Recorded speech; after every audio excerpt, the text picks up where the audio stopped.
Olha lá, tudo bem? Chegou! Estava esperando por mim? Cheguei.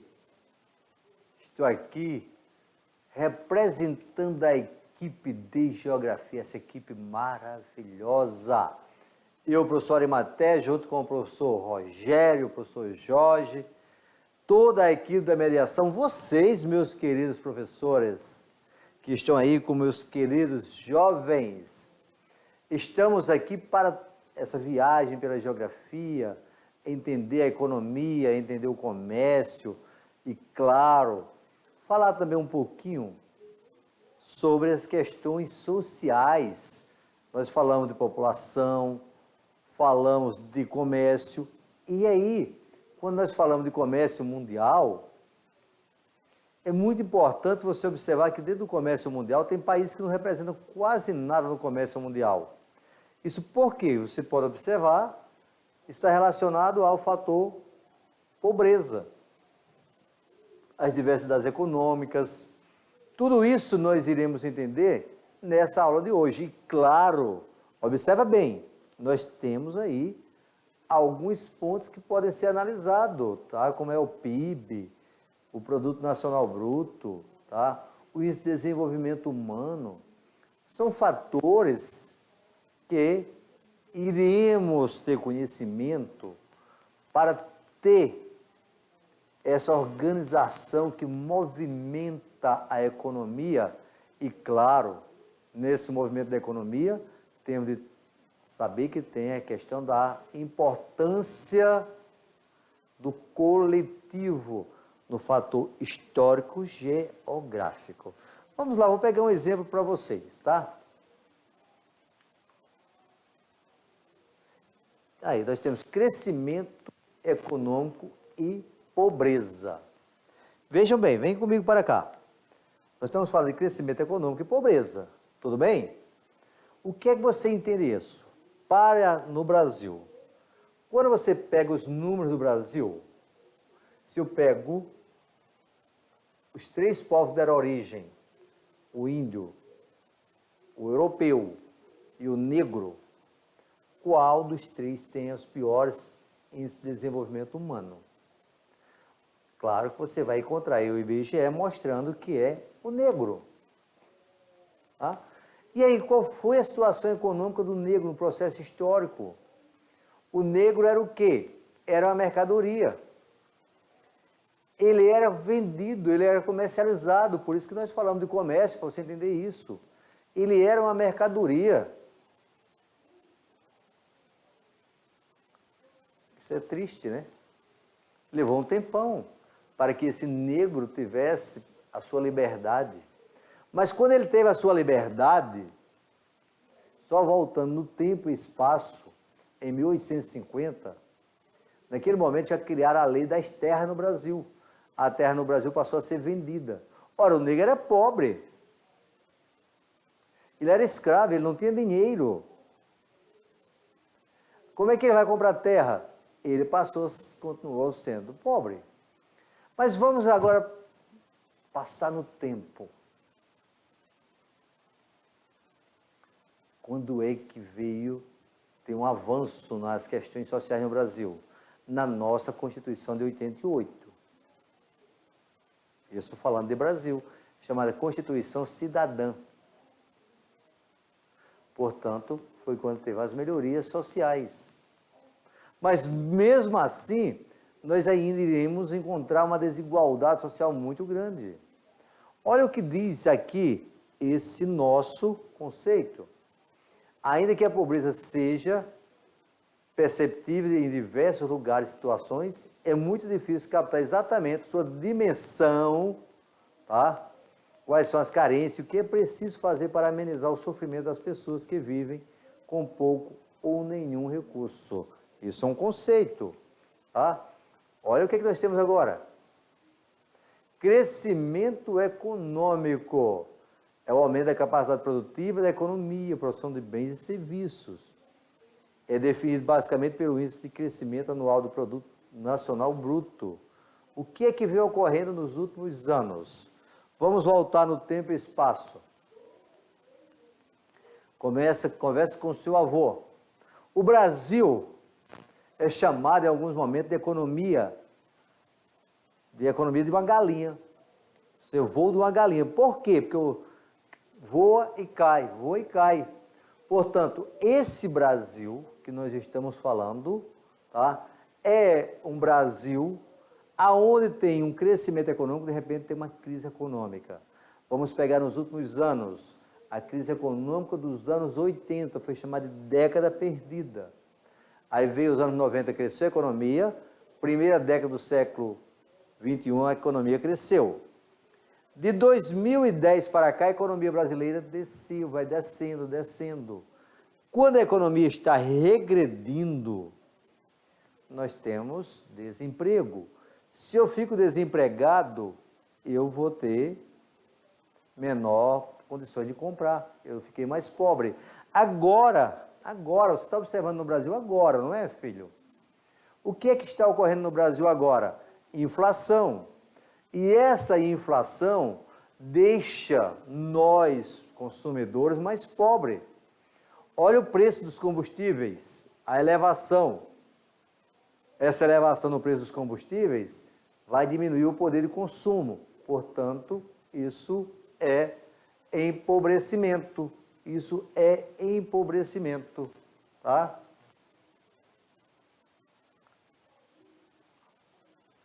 Isso é empobrecimento, ok? Outro ponto que devemos destacar. O crescimento de uma economia é indicado também pelo crescimento da força de trabalho. Pela Receita Nacional poupada, é investida e pelo grau de aperfeiçoamento tecnológico. Olha aqui, vamos aqui comigo, tá? Vou destacar 3 pontos aqui.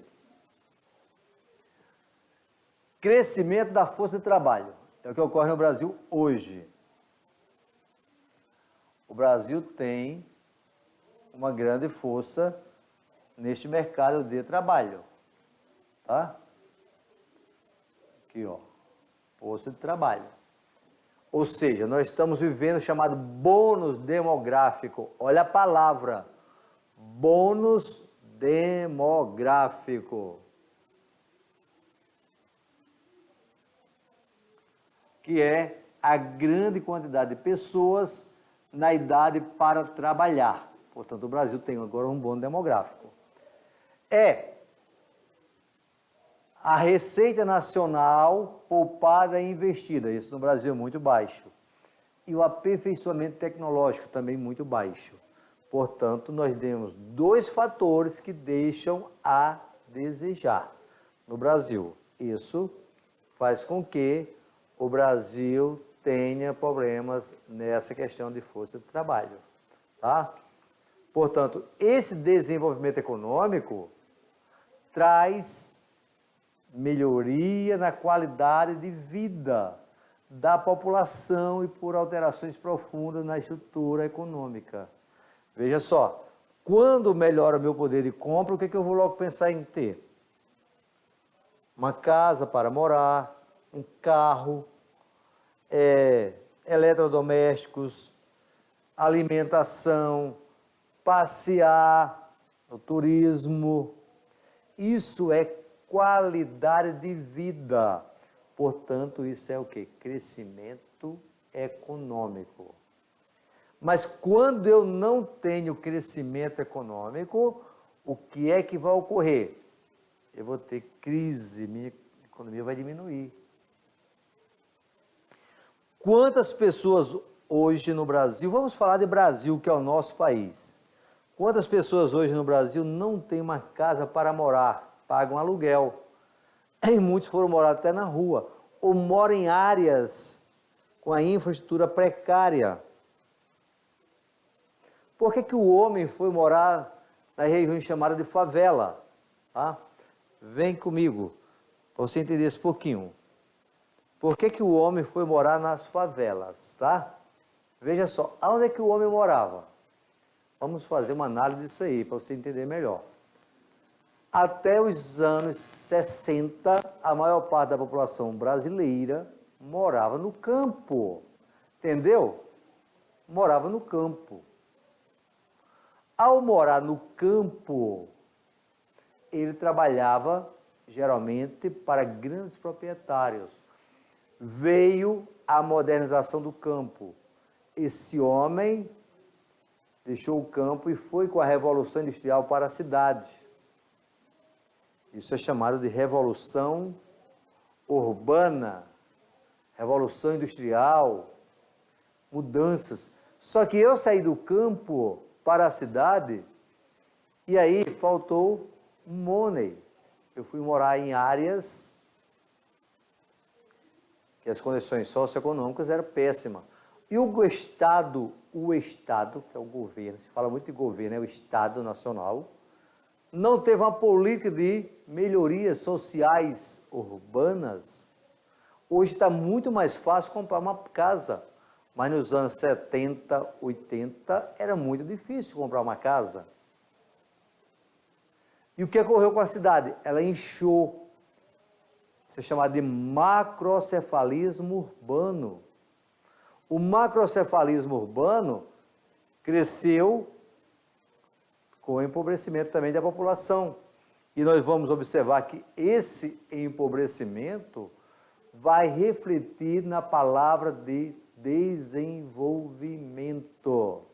Desenvolvimento. Certo? Por quê? Porque eu estou falando de setores de economia. Eu estou falando de bem-estar. Quando eu falo de setores da economia, eu falo de educação, de saúde, de habitação, de alimentação, de transporte. Tudo isso são indicadores de bem-estar social. E aí você pega um que melhorou, foi a mortalidade infantil. Por que a mortalidade infantil diminuiu tanto no Brasil? Porque melhorou a questão de saúde pública, com vacinações em massa. Isso é bem-estar social, ok? Muito bem. Esse bem-estar social vem acompanhado de crescimento da economia. Mas veja só o que nós temos, olha só, tá? Nós estamos pensando em melhorar a nossa economia para diminuir a população pobre. E aí, você tem de fazer esta análise. Quem são os pobres? Como vivem? Onde eles estão?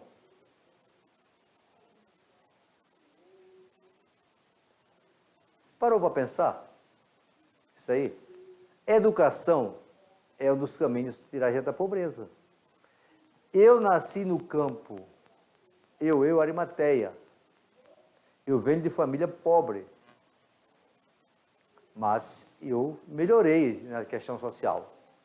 Porque se eu não tivesse estudado, e eu estivesse no Nordeste, no sertão onde eu nasci, com certeza eu estava dependendo de ajuda do governo. Eu estava agora nesse momento, dependendo, meu Deus do céu, será que o governo vai me dar ajuda ou não? Portanto, um dos caminhos para a questão das melhorias sociais é o investimento em educação. E quando eu falo em educação, não é só ter o ensino médio, não, tá? Um curso técnico. Para você fazer um curso técnico, você tem que ter conhecimento. Você melhorou socialmente. Um analfabeto, tá? O cara diz assim, exclui o analfabeto. Não, é porque o analfabeto ele não tem o conhecimento para entender os fatores. Muitas vezes ele aprende algumas habilidades. Mas trabalhar no nosso cotidiano hoje, nesse mundo da alta tecnologia, quase todos os setores estão exigindo técnicas. E aí que se entra pelo fator que tem conhecimento. O maior cego é aquele que não sabe ler. Esse é cego, porque ele está vendo e não sabe ler. Eu, Arimateia, já estive numa sala, aplicando o Enem, tá claro, só tinha 2 pessoas. Eram 2 irmãs, eram gêmeas. Era triste, tá? Mas eu não falei isso para elas não, tá? Mas as 2 eram deficientes visuais. Mas elas estavam concluindo o ensino médio. E elas estavam buscando conhecimento. E eu conheço pessoas que têm deficiências várias, tá? Mas que buscou habilidades e estão vivendo numa boa, economicamente. Portanto, meus queridos jovens, vocês que estão me ouvindo agora, tá? Saibam de que, para ultrapassar a barreira econômica, é o conhecimento. Qual o continente mais pobre do planeta? Todos vocês sabem. Continente africano. Um dos fatores está relacionado ao fator histórico, está relacionado à questão os dialetos que tem lá para dificuldade. Por exemplo, eu não domino o inglês, mas a gente já compra produtos que vêm em inglês. E isso já fica dizendo que eu estou tendo deficiência nesse fator. Essas tecnologias modernas, vocês, meus queridos jovens, dominam essa tecnologia muito mais do que o Arimateia. Isso é conhecimento, isso é habilidade. O analfabeto não sabe nem passar a mensagem pelo celular. Entenda que quando a gente fala de conhecimento, não é só o formal, ser PhD, ser pós-doutorado. Não, é você buscar o conhecimento dentro da área que você gosta. Seja o melhor que você vai fazer, tá? Vamos observar. Como vivem esses pobres? Depende do cenário que eu estou analisando. Se eu estou analisando o mundo, eu acabei de falar, é no continente africano. Se eu trago para o Brasil, região que tem números relativos altíssimos, é no sertão nordestino.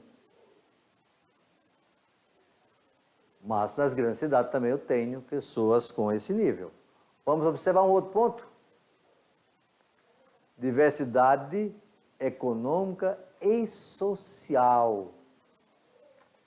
Você observa essas disparidades sociais a níveis de continentes. O continente europeu tem a melhor qualidade de vida. O continente africano tem a pior qualidade de vida. Países. Se a população do mundo tivesse uma qualidade de vida como os Estados Unidos, o planeta Terra entrava em decadência. Regiões. Pega Brasil. Quais duas regiões do Brasil tem a maior desigualdade social? Região Norte e região Nordeste. Você vê por estados também, classificação, por cidades. Portanto, por que ocorre isso? Porque esses fatores são notórios, que faz parte da nossa sociedade. E isso gera o quê? Conflitos entre os povos. Migrações. Já está na Bíblia, gente. O nome do livro é Êxodo. As migrações por problemas sociais. Portanto, é fato notório na nossa história da humanidade. Ok? Vamos em frente.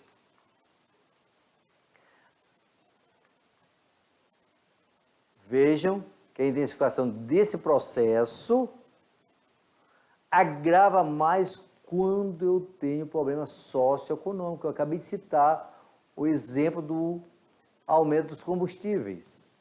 A inflação, anos 80 foi chamada década perdida.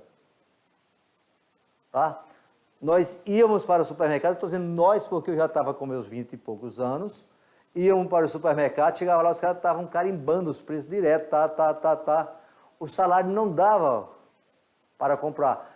Isso, por incrível que pareça, nós estamos tendo uma inflação hoje no Brasil. E quem é que paga o pior preço por isso? São as populações mais pobres. Por isso, os piores índices econômicos que você vai encontrar no planeta é no continente africano. Os melhores índices que você vai encontrar são nos países ricos. Por exemplo, por que o japonês vive tanto?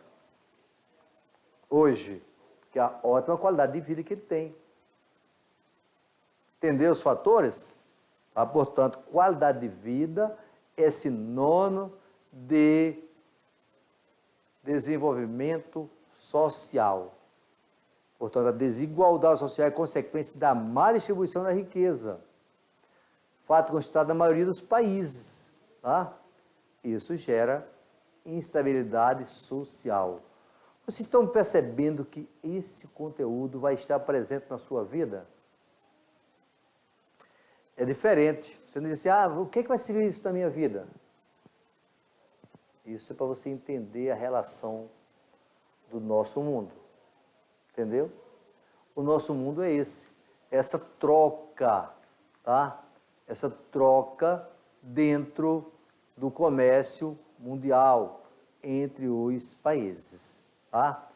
Portanto, observe aí, ó, que a ONU faz estudos para observar esse mundo. Vamos aqui ao quadro novamente? Os rendimentos de 1% das pessoas mais ricas do mundo são compatíveis àquelas de 57% da população mais pobre do planeta. 1% da população mais rica do mundo tem a riqueza de 57% da população do planeta. Olha o tamanho da desigualdade social. Tá? Isso confirma o quê? A concentração de renda que dispara entre ricos e pobres. No Brasil, tá? Os 10% mais ricos, eles têm 49% do PIB, que é o Produto Interno Bruto, que é toda a riqueza. Os 10% mais pobres, eles têm aproximadamente 1% do PIB. Observa a disparidade. Agora observe aqui, ó, refletindo diretamente na alimentação, bem de consumo e serviços aos homens.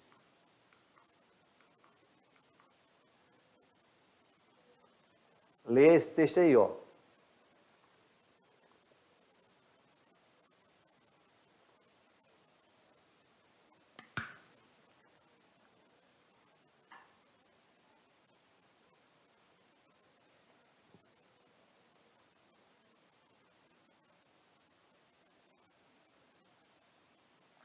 PPC, paridade do poder de compra. Tá? Portanto, quem faz essa análise? Ó, Banco Mundial. Banco Mundial. Quanto melhor o poder de compra, maior é a renda da pessoa. Quanto menor é o poder de compra, pior é a renda da pessoa. Está vendo que é fácil de entender? Esse conteúdo é top da balada, é economia, é o nosso cotidiano. Se compara o meu poder de compra a outras pessoas. Tá ruim para mim, mas eu observo que tem várias outras pessoas bem piores, situação bem pior do que esse aí. Isso está relacionado a quê? Ao poder de compra. Esse poder de compra vai ter de levar em consideração isso aí, ó. Com base nesse cálculo, nós temos dois patamares. Os pobres são os que ganham 1,25 a 2 dólares por dia. Se for no Brasil, 2 vezes 5,50. Por que 2? 2 dólares. 5,50, que está valendo mais ou menos hoje. Matemática, hein? Isso vai dar o quê? Em torno de R$11 por dia. R$11 por dia, vezes 30, que é 30 dias. O cara vai ter o que aqui? R$330 por mês. Quanto é que o governo está propondo pagar para o Bolsa Família? R$400. Entendeu a matemática? Você está entendendo que estudarmos, nós temos de entender fatores interligando um fato com o outro? Não é só você entender um conteúdo, você tem de fazer essa relação. Mas tem muitos pobres no mundo que não tem nem isso. Tá? Aí entra a renda per capita. Agora veja só, o governo dá R$ 400 para uma família. Suponha que essa família tenha 5 pessoas. São 5 pessoas que aí ganhando mais um pouquinho, eles interam ali por mês, eles ganham os 5, os 3 são crianças, essas 5 pessoas vão ter em torno de um salário mínimo. Quanto é o salário mínimo do Brasil hoje? 1.100. Ótimo. Agora divide 1.100 por 5. Ah, professor, dá 200 e pouco. Observou aí?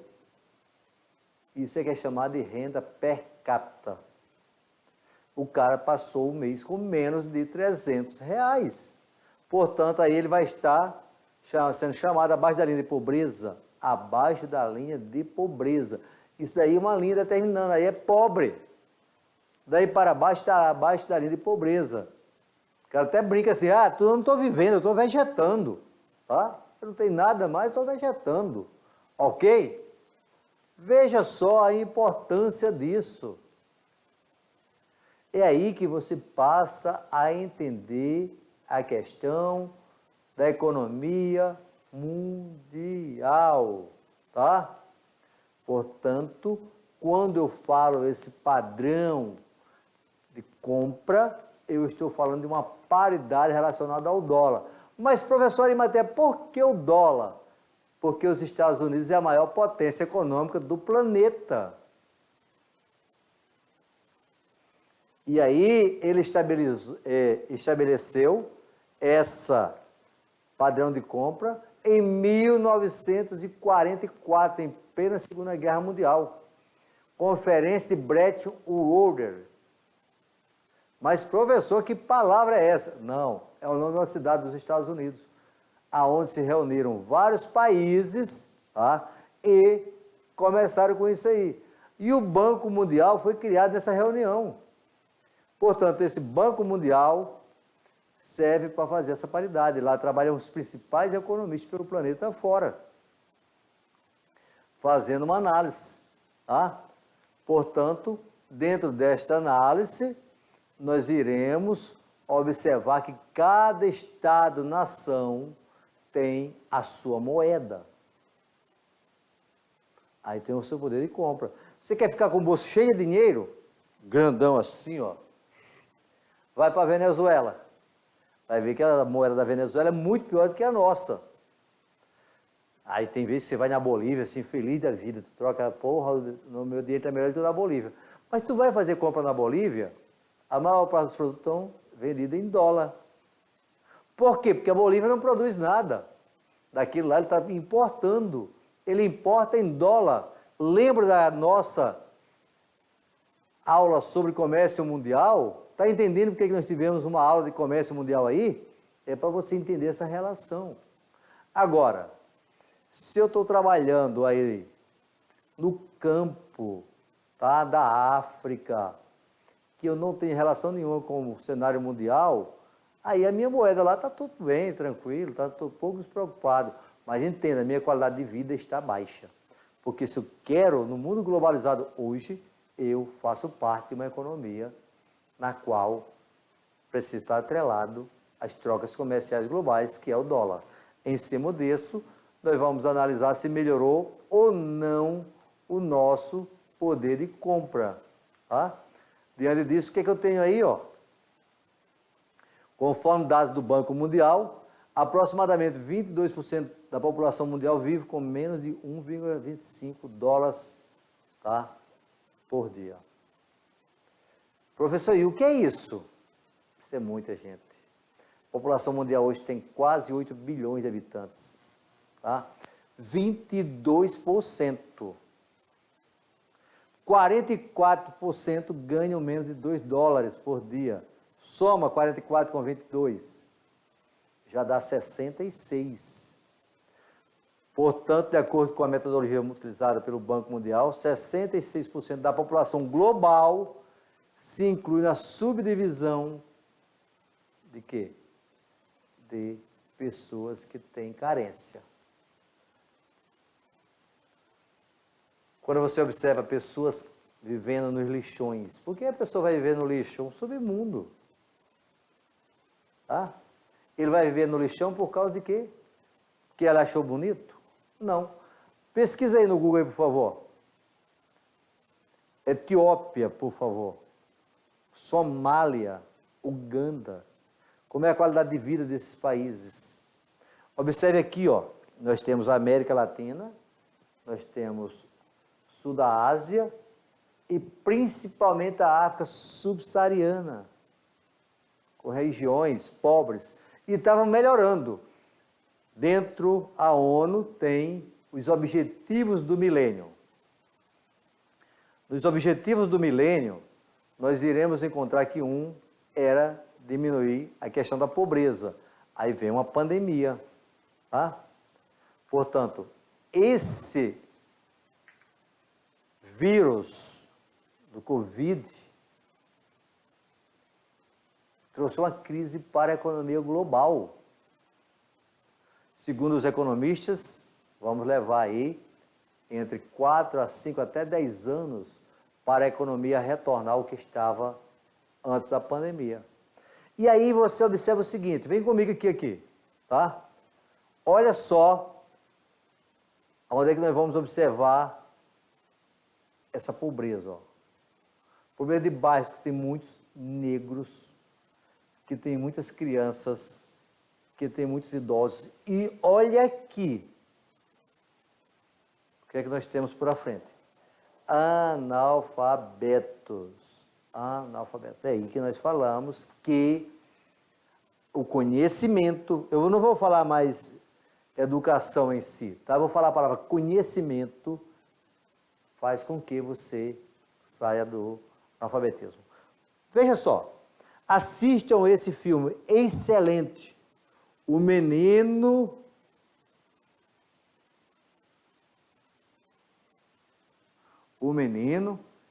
que inventou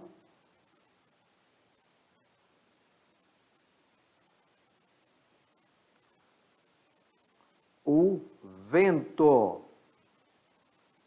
Esse filme é baseado em fatos reais. Ele se passa em Moçambique, na África. Ah, ótimo, alguns já assistiram, não foi? Que bom, parabéns, gostei, tá? Parabéns, gostei mesmo, tá?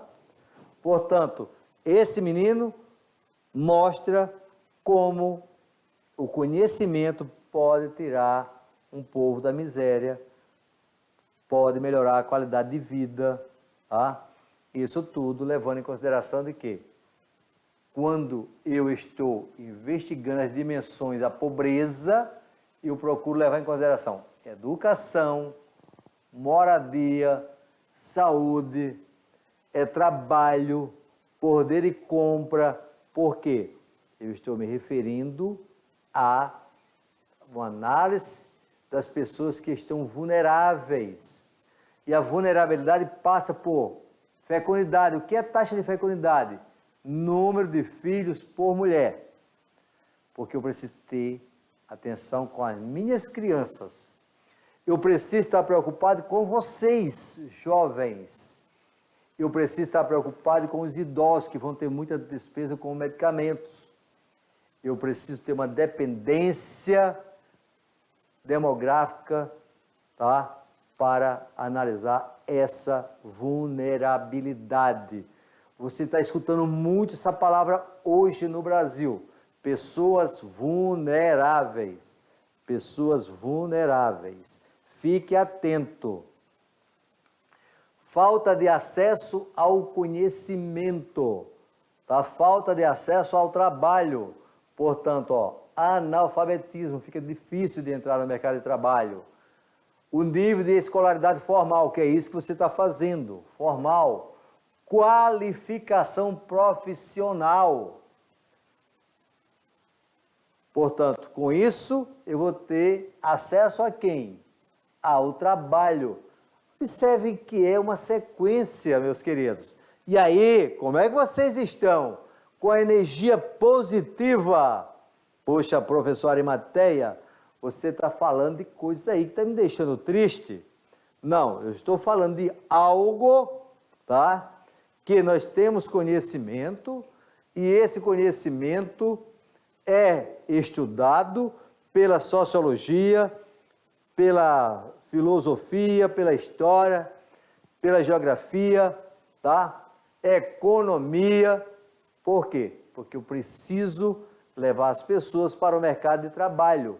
E aí, no mundo moderno como o de hoje, eu tenho de levar em consideração alguns fatos. Outro também só a questão de recursos para esse desenvolvimento. Vamos pegar aqui um fato. Componentes e indicadores são vários indicadores que apontam a insuficiência de renda de uma família.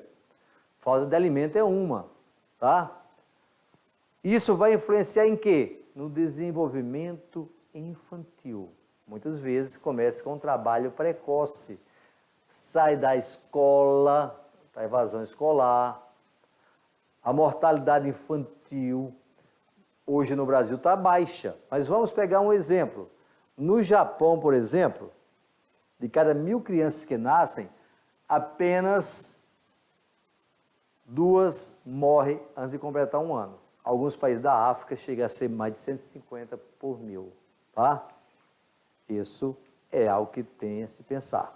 As condições habitacionais, a qualidade onde você está morando, se a casa tem acesso à água tratada, tem aterro sanitário, tem acesso à coleta de lixo, tem eletricidade, tá? Os bens duráveis, tudo isso é analisado pelo IBGE, também aqui no Brasil, fazendo uma análise. E isso nós iríamos trazer para entender essa disparidade diante disso aqui, ó. Índice multinacional de pobreza, disparidades regionais no Brasil, ó.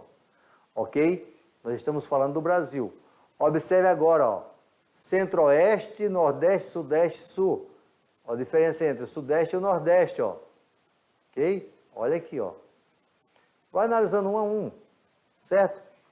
Pesquisa de amostragem de domicílios. Quem faz isso é o IBGE, certo?